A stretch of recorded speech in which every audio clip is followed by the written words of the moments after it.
बिस्मिल्लाहिर्रहमानिर्रहीम। Welcome to रूहानी परवाज़।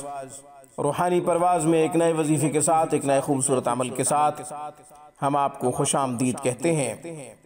सामीन, आज की वीडियो में बच्चों को जुमला आफात से बचाने का, महफूज करने का कुरानी अमल, कुरानी वजीफ़ा आपकी खिदमत में पेश कर रहा हूँ।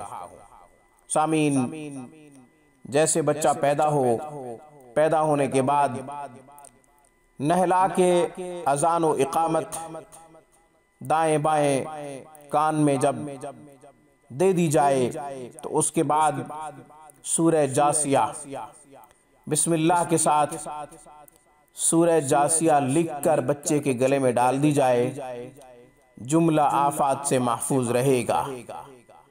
बच्चा आसेब, जिन्नात, जादू, नजर बद और तमाम ऊपरी चीज़ों से महफूज रहेगा।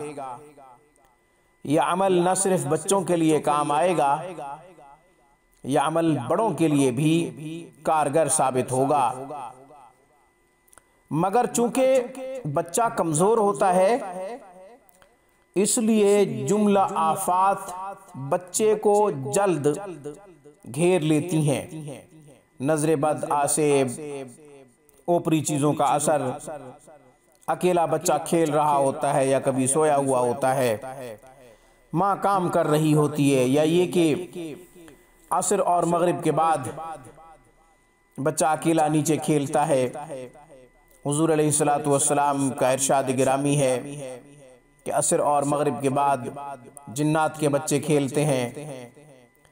तो बच्चा जब इन औकात में असर के बाद और मगरिब के बाद नीचे खेलेगा तो फिर हो सकता है कि कोई ऊपरी चीज़ का असर हो जाए, तो इससे पहले हिफाजत के लिए इंतज़ाम कर लिया जाए।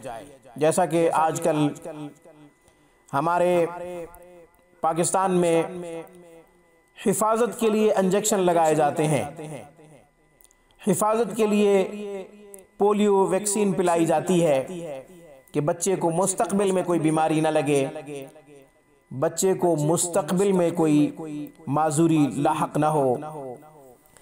तो कुरान में भी जुमला आफात से बचने के लिए, जुमला आफात से महफूज करने के लिए वजीफ़ा मौजूद है, अमल मौजूद है। लिख कर बच्चे के गले में डाल दो, इंशाअल्लाह मुस्तकबिल में तमाम आफात से महफूज रहेगा, तमाम ऊपरी चीज़ों के असर से महफूज रहेगा, नजर बद से महफूज रहेगा, आसेब से महफूज रहेगा, हासिदीन की नजर बद से भी महफूज रहेगा। आज की वीडियो में बस इतना ही। रूहानी परवाज़ को सब्सक्राइब करें। हमारी तमाम वीडियोस की अपडेट हासिल करने के लिए घंटी के बटन को दबा दें। अस्सलामु अलैकुम वरहमतुल्लाहि वबरकातुहू। Thanks for watching my video. अल्लाह हाफिज़, अल्लाह निगहबान।